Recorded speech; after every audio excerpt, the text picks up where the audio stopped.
سورۃ الفرقان کی آیت نمبر 61۔ الحمدللہ وکفی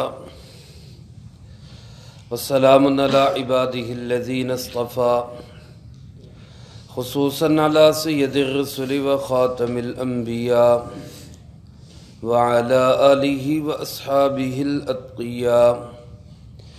اما بعد فاعوذ باللہ من الشیطان الرجیم، بسم اللہ الرحمن الرحیم۔ تبارک الذی جعل فی السماء بروجا وجعل فیہا سراجا وقمرا منیرا، وهو الذي جعل الليل والنهار خلفة لمن أراد أن يذكر أو أراد شكورا۔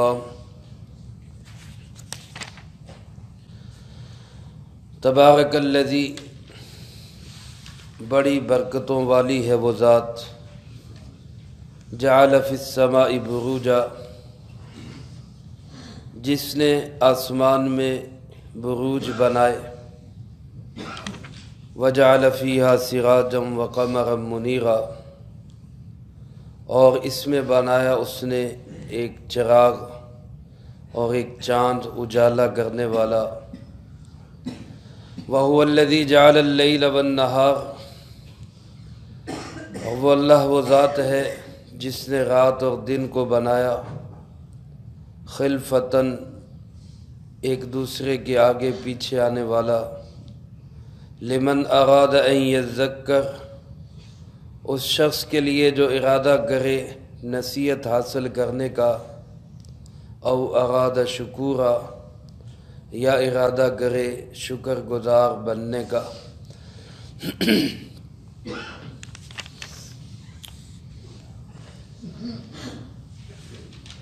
جیسا کہ اس صورت مبارکہ میں اللہ رب العالمین نے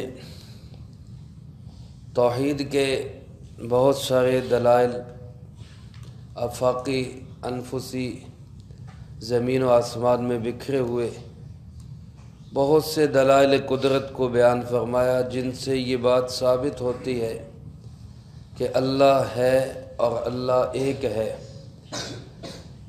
اسی سلسلے کو جاری رکھتے ہوئے اللہ پاک نے یہاں کچھ چیزوں کو بیان فرمایا ہے، لیکن اس کے لیے پہلے لفظ استعمال فرمایا تبارک کا، جو اسی صورت مبارکہ کے پہلے رکوع میں بھی گزرا، دوسرے میں بھی گزرا، اور اب یہ آخری رکوع بھی انہی لفظوں سے شروع ہو رہا ہے کہ بڑی برکتوں والی ہے وہ ذات۔ وہاں بھی مفہوم عرض کر چکا ہوں مختصراً یہی کہ برکت اس اضافے کو کہتے ہیں جس کے اندر تقدس ہو، پاکیزگی ہو۔ جس اضافے کے اندر پاکیزگی اور تقدس ہوگا وہ برکت کہلائے گا۔ وہ اضافہ عمر میں ہو، وہ اضافہ مال میں ہو، وہ اضافہ اولاد میں ہو، وہ اضافہ شاگردوں میں ہو، وہ دین کی محنت میں ہو۔ جس اضافے کے اندر پاکیزگی اور تقدس پایا جائے گا اس کو کہا جائے گا کہ یہ برکت ہے۔ اور یہ برکت اللہ پاک نصیب فرماتے جب انسان اللہ کے احکامات پہ اور جناب محمد کریم صلی اللہ علیہ وسلم کے طریقوں پہ زندگی گزارتا ہے۔ فرمایا بڑی وہ برکتوں والی ذات ہے، جعل فی السماء بروجا، جس نے آسمان میں بروج بنائے۔ بروج برج کی جمع ہے، اور عام طور پہ برج جو ہے وہ کسی بڑے دروازے کو یا بڑے قلعے کو یا پل کو کہا جاتا ہے۔ تو یہاں بروج سے کیا مراد ہے؟ بعض حضرات مفسرین کرام رحمہم اللہ فرماتے ہیں کہ بروج سے مراد بڑے بڑے ستارے اور سیارے ہیں۔ ظاہر ہے اس کائنات کے اندر فلکیات میں، فضاؤں میں اللہ رب العالمین نے اتنے بڑے بڑے ستارے بنائے ہیں جو بعض ستارے زمین سے بھی کئی گنا بڑے ہیں، اور اللہ رب العالمین نے وہ اس فضا کے اندر پھیلائے ہوئے۔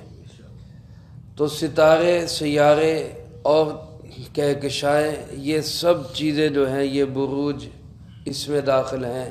اللہ نے فضاؤں کے اندر، آسمانوں کے اندر یہ سب چیزیں بکھیری ہوئی۔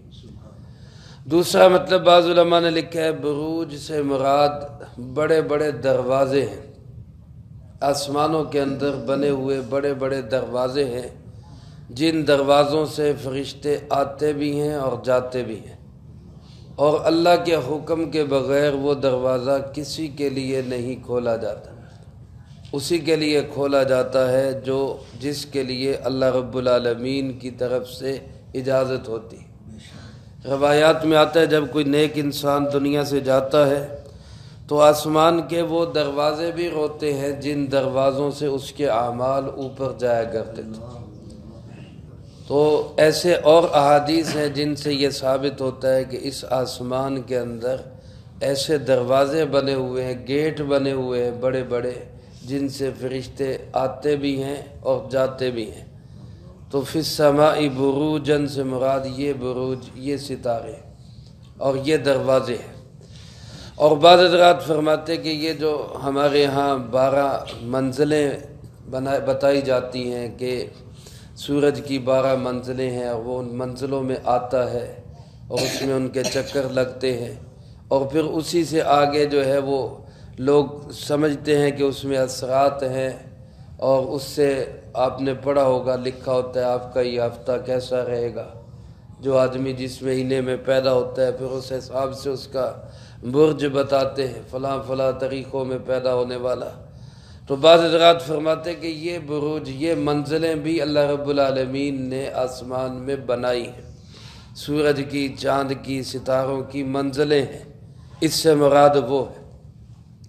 تو بہرحال مقصد جتنی بھی چیزیں مراد لے لیں، مقصد یہی ہے کہ اللہ پاک نے اس آسمان کے اندر بہت بڑی بڑی چیزیں بکھیری ہوئی ہیں، اور انسان کا کام یہ ہے کہ ان چیزوں کو دیکھ کر، ان پہ غور و فکر کر کے اللہ رب العالمین تک پہنچے، اللہ کی ذات تک پہنچے۔ میرے محترم دوستو، اصل مقصود اللہ کو پہچاننا ہے، سورج چاند ستاروں کو مسخر کرنا، اس لحاظ سے کہ یہ انسان کی خدمت کے لیے ہیں، وہ تو اللہ نے کیے ہوئے ہیں۔ اب لوگ کہتے ہیں جی فلاں چاند پہ چلا گیا، فلاں مریخ پہ جا رہا ہے، اور یہ مسلمان جو ہے ان کو جو ہے ابھی تک استنجا ہی نہیں سیدھا ہو رہا، ان کے جو ہے وہ ابھی تک اعمال ہی نہیں ٹھیک ہو رہے۔ تو بھئی آسمان پہ جانا، چاند سورج ستاروں پہ جانا اور مریخ پہ کمندے ڈالنا، یہ تو بہت معمولی بات ہے، بہت معمولی بات ہے۔ جیسے علامہ اقبال رحمۃ اللہ علیہ نے فرمایا ستاروں سے آگے جہاں اور بھی ہیں، تو ہمارے لیے تو ان ستاروں سے آگے بھی بڑے بڑے جہان ہیں۔ جہاں تک ہم نے پہنچنا ہے، ہم نے تو اللہ رب العالمین کو راضی کرنا ہے۔ جناب نبی پاک صلی اللہ علیہ وسلم کے آپ نے یہ نشانیاں بیان فرمائی، صحابہ کو بتائی، آپ صلی اللہ علیہ وسلم اور صحابہ کرام رضی اللہ تعالیٰ عنہم اجمعین ان کی کھود گرید میں نہیں لگے، حالانکہ اس سے پہلے فیثاغورس وغیرہ، بطلیموس وغیرہ وہ گزر چکے تھے، آلات رصد موجود تھے۔ آپ بھی چاہتے تو صحابہ کو اس کام پہ لگا دیتے، بھئی چلو بھئی اس میں مزید تحقیقات کرو، لیکن آپ نے امت کو اس طرف لگانے کی بجائے آپ نے فرمایا ان کو پیدا کرنے والے کو حاصل کرو، جس نے آسمان کو بنایا، جس نے زمین کو بنایا، جس نے چاند سورج ستاروں کو بنایا، جس نے اس سارے نظام کو صرف بنایا نہیں چلایا بھی اور سنبھالا بھی ہوا ہے، اس ذات تک پہنچو اور اس کو راضی کرنے کی فکر کرو۔ انسان کی کتنی بڑی کم نصیبی ہے کہ اگر 60 سال اس کی عمر ہے تو اس میں سے 30 سال تو یہ اپنے سو کے گزار دیتا ہے، اور 10 سال کوئی بچپن میں گزر گئے، کوئی کھیل کود میں گزر گئے، پیچھے 60 سالوں میں سے محض 20 سال بچتے ہیں، اور اس 20 سال میں بھی یہ اپنے رب کو پہچان نہ سکے، چھوٹی سی زندگی میں بھی اللہ کی قدرت کی نشانیوں کو دیکھ دیکھ کر اللہ تک نہ پہنچ سکے، تو اس انسان کی کتنی بڑی کم نصیبی ہے۔ اللہ مجھے آپ کو ان چیزوں کو دیکھ کر اللہ تک پہنچنے کی توفیق نصیب فرمائے۔ اس میں بہت ساری لوگوں نے بحثیں کی ہیں جی فی السماء، اللہ فرماتے ہیں آسمان میں، تو یہ ستارے، سیارے، سورج، چاند آسمان میں جڑے ہوئے ہیں یا فضا میں بکھرے ہوئے ہیں؟ قرآن کریم ان چیزوں سے بحث نہیں کرتا۔ اگر یہ ثابت ہو جائے کہ یہ جڑے ہوئے ہیں تب بھی قرآن کریم اس کا انکار نہیں کرتا۔ اگر یہ ثابت ہو جائے کہ یہ فضا میں تیر رہے ہیں، جڑے ہوئے نہیں ہیں، آسمان سے بہت نیچے ہیں، جیسا کہ آج کل کی سائنس بتلاتی ہے، تو قرآن کریم اس کا بھی انکار نہیں کرتا، بلکہ اس کی تائید کرتا ہے کہ کل فی فلک یسبحون۔ اللہ پاک نے فرمایا یہ سب کے سب فضائے آسمانی میں تیر رہے ہیں، یہ گھوم رہے ہیں، یہ چل رہے ہیں۔ تو قرآن کریم تو یہ چاہتا ہے کہ ان چیزوں میں لگنے کی بجائے ان پہ غور کر کے ان کے رب تک پہنچو۔ اللہ ہمیں وہاں تک پہنچنے کی توفیق دے۔ اور فرمایا وجعل فیہا، اللہ پاک نے اسی آسمان میں بنایا، آسمان میں کا مطلب فضائے آسمانی کے اندر، سراجن، ایک روشن چراغ کو۔ سورج کو سراج، چراغ اس لیے کہا گیا کہ اس میں جلانے کی صلاحیت بھی ہے، اس میں اللہ پاک نے شمسی توانائی رکھی ہے۔ اب تو وہ اس توانائی کے ذریعے سے جلنے والے کام، جلانے والے کام بھی شروع ہو چکے، موٹریں بن رہی، اس پہ چلنے والے بلب ہو رہے اور نئی نئی ایجادات ہو رہی۔ اللہ رب العالمین نے تو پہلے ہی اس کو سراج فرمایا تھا، یہ چراغ ہے۔ جیسے چراغ سے چراغ کو آگ لگتی ہے، اس سے بھی آگے کئی چراغ روشن ہو سکتے۔ تو یہ سورج اور قمر منیرہ، ایک چاند بنایا جو اجالا کرنے والا ہے، روشن کرنے والا ہے۔ رات کی تاریکی جب چھا جاتی ہے تو چاند اس میں ہلکی ٹھنڈی روشنی انسانوں تک پہنچاتا ہے۔ پھر ان چیزوں کے اندر اللہ پاک نے فصلوں کے پکنے اور ذائقے کی صلاحیت رکھی۔ سورج ہوتا ہے، اس سے فصلیں پکتی ہیں، چاند آتا ہے، اس سے فصلوں کے اندر، پھلوں کے اندر ذائقے پیدا ہوتے ہیں۔ اللہ رب العالمین کا یہ بنایا ہوا سارا نظام، جس کو دیکھ کر انسان بے اختیار کہہ اٹھتا ہے سبحانک، اے اللہ تو پاک ہے، اے اللہ تو نے کیسی بہترین چیزیں پیدا کی، ما خلقت ھذا باطلا، اے اللہ تو نے کسی چیز کو بیکار اور فضول پیدا نہیں کیا۔ قدرت کے کارخانے کے اندر ہر چیز کارآمد۔ اور اللہ پاک فرماتے وَهُوَ الَّذِي، وہی اللہ ہے، جَعَلَ اللَّيْلَ وَالنَّهَارَ خِلْفَةً، جس نے رات اور دن کو خلفہ بنایا۔ خلفہ کا معنی خلیفہ سے ہے، آگے پیچھے آنے والا۔ رات گزرتی ہے تو پھر دن آ جاتا ہے، دن گزرتا ہے تو اس کے پیچھے رات آ جاتی ہے۔ تو یہ خلیفہ کس اعتبار سے ہے؟ اس اعتبار سے بھی خلیفہ ہے کہ کسی کا کوئی کام رات کو رہ گیا تو وہ دن کو کر لے، وہ دن کو رہ گیا تو وہ رات کو کر لے۔ حدیث پاک میں آتا ہے رسول اللہ صلی اللہ علیہ وسلم نے ارشاد فرمایا اللہ رب العالمین دن کو باہیں پھیلاتے ہیں، سبحان اللہ۔ الفاظ یہی ہیں، باقی اللہ پاک بہتر جانتا ہے اللہ کی باہیں پھیلانے کی کیفیت کیا ہے۔ کما یلیق بشانہ، رسول اللہ صلی اللہ علیہ وسلم نے فرمایا باسط یدیہ، اللہ اپنے بازو پھیلاتا ہے، اپنے ہاتھ پھیلاتا ہے، لیتوب مسیء اللیل، تاکہ جس نے رات کو برائی کی ہے وہ دن کو توبہ کر لے۔ اور فرمایا جب رات ہوتی ہے تو اللہ پاک پھر اپنی باہیں پھیلاتا ہے، لیتوب مسیء النہار، تاکہ جس نے دن بھر گناہ کیے ہیں وہ رات کو توبہ کر لے۔ تو خلفہ کا ایک معنی یہ بھی ہے کہ دن کا گناہ گار رات کو توبہ کر لے، رات کا گناہ گار دن کو توبہ کر لے۔ اللہ نے یہ دونوں آگے پیچھے رکھے تاکہ یہ توبہ کر لے۔